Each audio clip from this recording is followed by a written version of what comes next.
Simulan natin ang ating unang kaso. Kakusapin natin si Marvin Paulino Sinolos. Sir Marvin, magandang umaga po. Good morning po, sir. Nasaan po ngayon si Mrs.? Sa bahay po, sir. Nandito po ako, nag-stay po sa trabaho. 16 years na po kayo kasal, Mrs. Opo, sir. Tama po. At meron po kayong 3 anak. Paano niyo po na-discover na si Mrs. pala meron ng ginagawang... Matagal na po, sir. 1 taon ko na pong pinagtiisan yan. Last December po, nalaman ko na laging may kausap sa video call yan. Sinasabi lang niya na kaibigan na yan. Kalaunan, nahuli ko mismo yung lalaki. Tapos, yun nga po, nakikita ng mga bata na expose po. Laging nagtatago. Minsan, nabutan ko. Kaya kinumpronta ko po siya kung sino. Ayaw aminin. Yun nga, bandang huli, nalaman ko na boyfriend niya pala. Sino po yung lalaki, sir? Ang pangalan po, sir, Jumil Balingit Pantua, taga Bicol po yan. Nagkakilala po sila dahil po yung nanay ng kaklase ng anak ko, kapatid niya po. Ngayon, nagkaroon po ng birthday, doon po sila nagkakilala niyan. Jumil Balingit Pantua. Pagkakalam ko po, sir, nasa palayan po yan sa Bicol kasi na huli ko yung mga kundo nila. Nung mahuli niyo po si Mrs. at kinumpranta niyo po siya tungkol doon, ano po yung kanyang naging reaksyon? Naku, sir, masyadong mayabang po. Ang sabi niya, kahit daw ngayong mga artista na may bubuhay pa naman daw po. Sabi ko, magre-report ako sa inyo, kay Sir Rapi Tulfo. Ang sabi niya, ibabalibag lang daw po yung ebidensya na nakuha ko. Nandito po, nasa screenshot ko po, sinabi niya mismo. Sabi niya, kahit daw ng mga artista, meron mga nabubuhay pa. So parang kinukumpara niya yung sarili sa artista. Kumbaga, peg Tama guys, po, tama para po. siyang celebrity, ganon. Tingnan ko nga, Tama po. ano bang ano? Saan ba yung mga ebidensya dito? Ano? Uy! Oh, sorry. Oh, man. Hindi ko pwede tingnan to. Oh, man. Grabe. Dali. Mas marami pa ako dyan, sir. Ang lagay, mas marami pa dito. Ang dami dito mga litrato, left and right. Talagang aping-api dito yung si Talong. Naapi dito yung Talong. Sobrang tindi itong ginawa sa'yo. Anyway, sir, ano po yung gusto niyo mangyari ngayon? Ang gusto ko mangyari, sir, kasuhan sila, sir. Kasi pinagtatawaran na ako ng asawa ko na hindi ko raw itutuloy. At saka una po, dinimanda po ako yan na hindi raw po ako nagsustinto. Magkasama nga po kami sa bahay. Sobrang binibigay ko sa kanya na sweldo. Nagkukulang pa rin po, kinakapos. Kaya nagdududa po ako. Baka nagpapadala din po sa lalaki yan. Mrs. Sinolos, Madam. Yes, good morning, Sir Rafi. Ma'am, sa kabilang linya, si Mr. Stay in pala siya sa kanyang work. Nagkakaroon kayo ng pagkakataon na gawin yung gusto nyong gawin. At may mga ebidensya po siya na magpapatunay na kayo po talaga ay may ginagawang mga kababalagaan. Ano po yung inyong reaksyon, Madam? Una po sa lahat, gusto kong linawin ang mga bagay na sinasabi niya. 2018 pa lang po, sir, nakiusap siya sa akin na maghiwalay na kami. Bakit? Ang dahilan niya, masaya siya sa iba. Sabi niya sa akin, di ba? Sabi niya, nag-uusap kami. Di ba?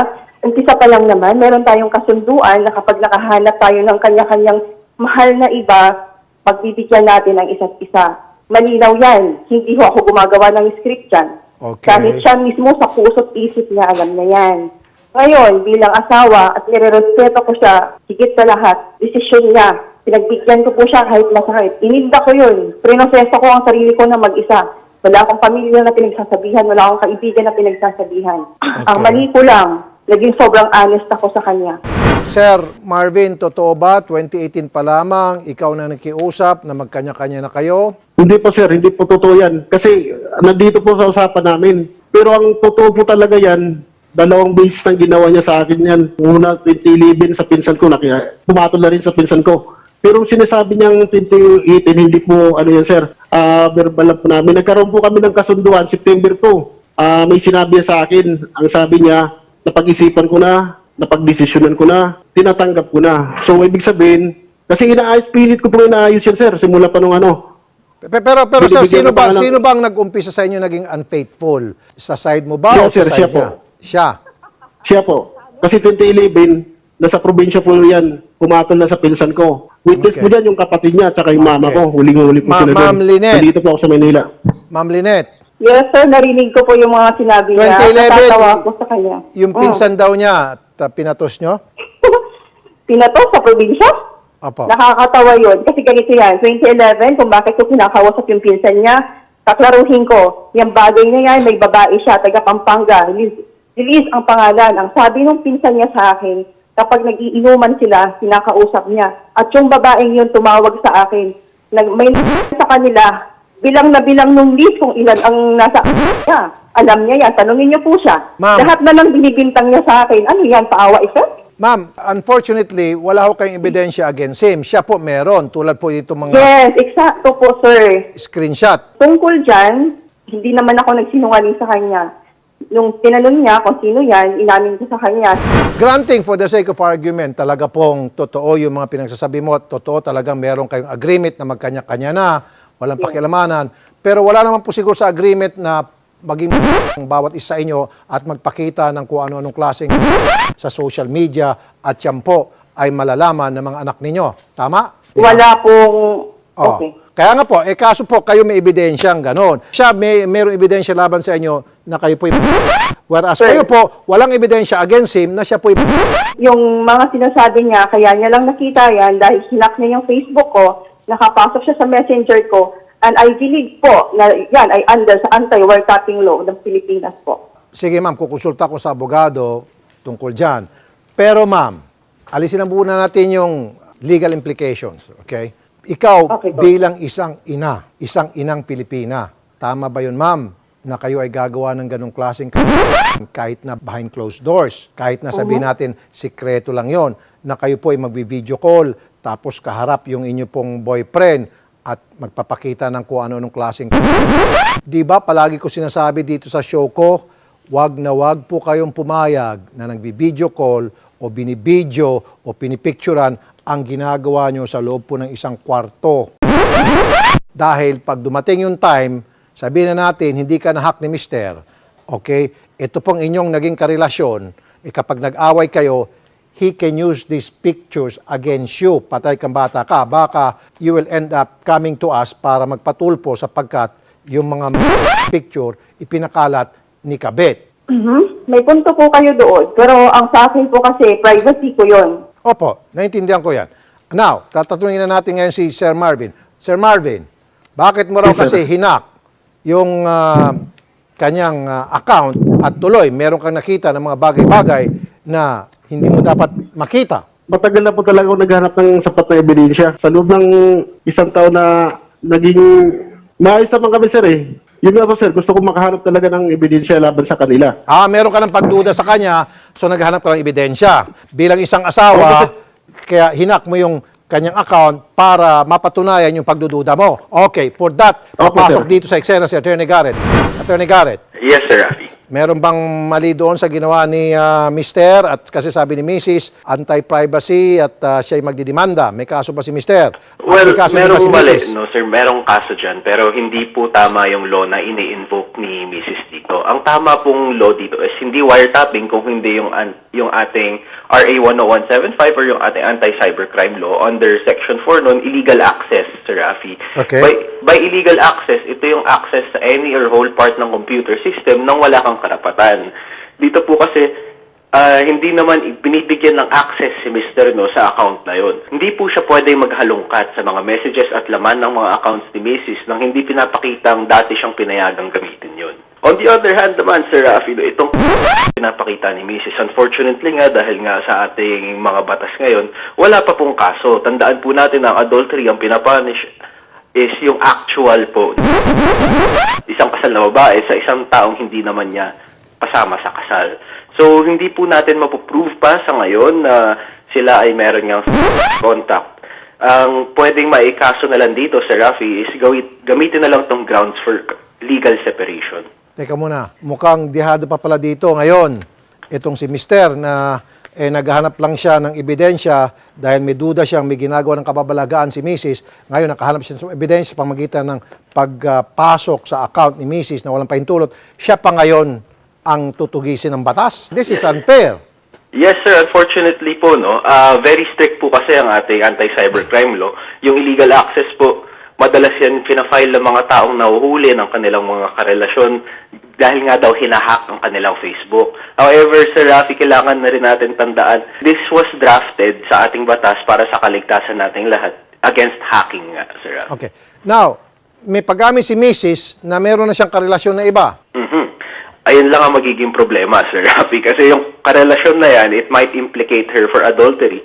Dahil nga, ayun, there is the great possibility na meron ng contact between them. Ang magandang gawin natin ngayon is to see how long ba sila magkasama and maybe use it as corroborative evidence for adultery, Sir Rafi. So, may kaso si Mrs. for adultery. Yes, sir. Kapag siya ay aminado and proud na may kinakasama na siyang iba, we might file a case and say na yung kanilang pagsasama includes relations. Okay. Sir Marvin, ilang taon ba yung mga anak nyo? Yung panganay po, 16, pangalawa 14, yung pangatlo, 6. Alam na ba ito ng mga bata? Hindi sir, hindi pa ako. Pero siya sir, laging nakikita ng mga bata nakausap yung lalaki. Tapos pangalawa po, mayroon po silang ano doon na may nangyari na sa kanila, ilang beses na po. Pinasubo pa nga sa kanya yung, At alam ng mga bata to? hindi po alam. Hindi namin in-explain sa mga bata sir. So, yung ba hinak mo na naman? Kasama po doon sir. Okay, pero alam ng mga bata na siya ay meron ng karelasyong iba at nakipag-usap doon sa kanyang karelasyon. Alam sir, alam po ng mga bata kasi in-expose siya doon sa bahay. Kasi lagi po, wala naman po talaga kasi naka-stay po ako dito simula nung Okay. anak down. Ma'am Lynette, Yes po. bakit kasi pinapaalam mo sa mga bata yung ginagawa mong kabalastugan? Una po, wala pong masama doon sa pakikipag-usap, sir. Ang usap ay usap lang po. Pero alam ng mga bata na yun ay eventually maging kapalit ni Mister. Tama. Hindi po. Wala po sa mindset nila ang gano'n. Anong pagkakalam ng mga bata? Sino po yung kausap nyo?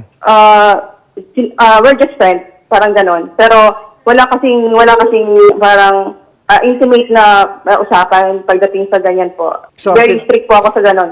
So, ang alam ng mga bata, kaibigan lang. Okay. Attorney Garrett, Yes, Sir Rafi. ano yun? Tingin mo?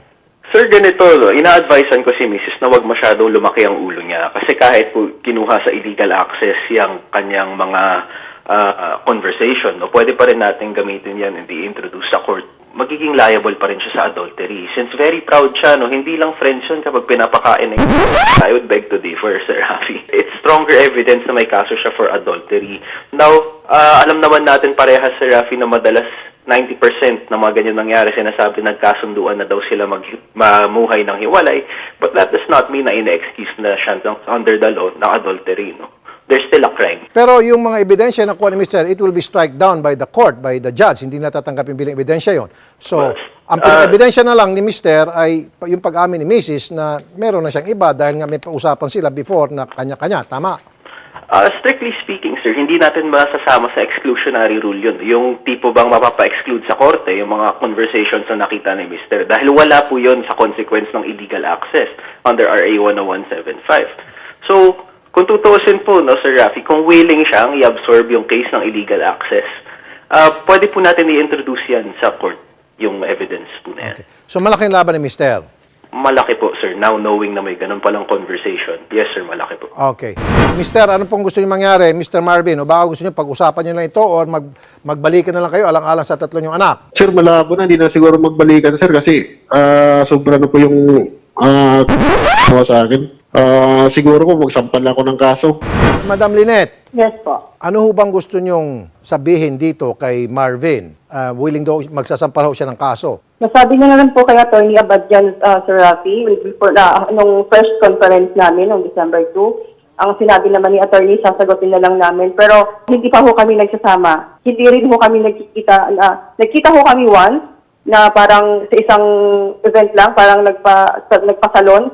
Yun lang. Pero kasama ko po yung anak ko noong time na yon. Wala ko akong ginawa bukod doon. At ilang oras lang po umuwi na kami. Pero sasabihin po na nagsasama kami, imposible po yun. Okay, sige po. Basta't ma'am, kung ano man po yung mga gagawin yung very intimate nito pong inyong, kung sino man to si Jomel Balingkit, sana ma'am, huwag nyo na pong kunan ng video. Huwag nyo na pong kunan ng... Wala naman pong video na nahack niya lang talaga. So, Kaya nga ma'am, meron eh. Kaya nga diba, sinabi ko na kanina po, the second time, hindi po natin alam ng panahon. Baka itong si Jomel, later on, gagawa po ito ng hindi maganda kapag hindi naging maayos ang inyo pong future relationship. Di po ba? Ay, alam ko naman po. Vulnerable po kayo sa blackmail. Opo. Sa amin pong experience, trust me, ang dami na po, 5-5 yung ganito klase mga kaso. Okay? Sir Rafi, Ma'am. pakitanong na lang po sa kanya kung ano ang gusto niyang mangyari sa ganitong reklamo niya. Kasi una po sa lahat, yung mga anak ko, palagay ko, hindi sila mabubuhay kung wala ako sa tabi nila. Same as, hindi ko ako mabubuhay kung wala sila sa tabi ko. I'd rather die kaysa sa mawala sila sa paningin ko at sa katabi ko. Yun po yung klaro. Ganito na lang pong gagawin ko. Ma'am, we'll give you a few days na para subukan pag-usapan ito. And then by Friday, babalikan po namin kayong dalawa. Hopefully, meron na po kayo na pag-usapan. And let's see kung ano mangyari. Okay? Sorry. Ang hindi ko po maintindihan kung bakit kailangan niyang pumunta sa live television Apo. para ipahiya ako. Alam naman niyang maapektuhan ng mga anak namin since ang dami-dami hong nanonood ng programa ninyo. Apo. Naka-follow sa Facebook.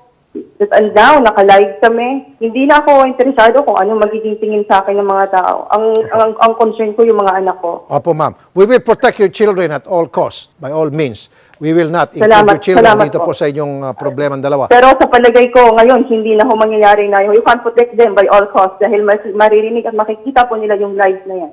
Kaya nga po until Friday, hopefully mapag-usapan nyo to. Once naging okay na po kayo by Friday, then out na po kami.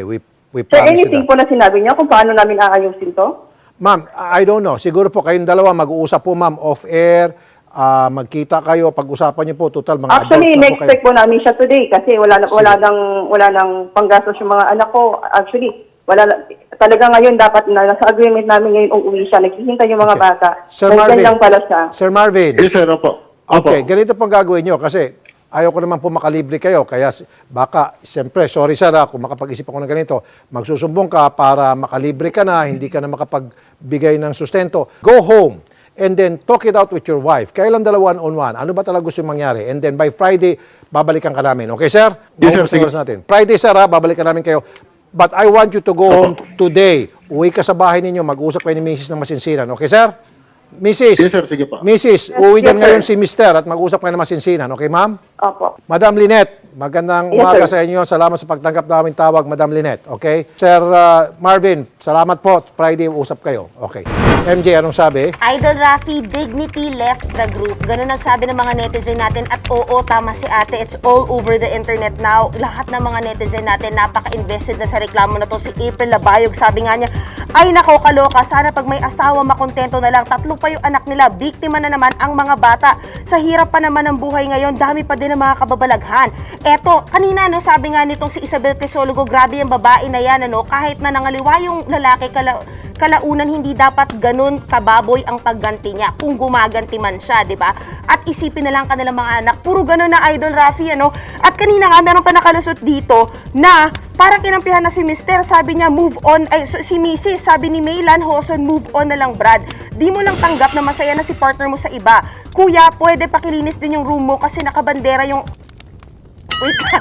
Naiba yata yung ano niya. Pero eto, bumabalik lang tayo, no, kay Blessing Ocampo, just to close this, Idol, kawawa ang mga bata, daming palusot ni Mrs. And yung iba nga, talagang naghahalo-halo na sila, di na nila alam kung saan. Pero totoo, ang mga bata ang dehado rito.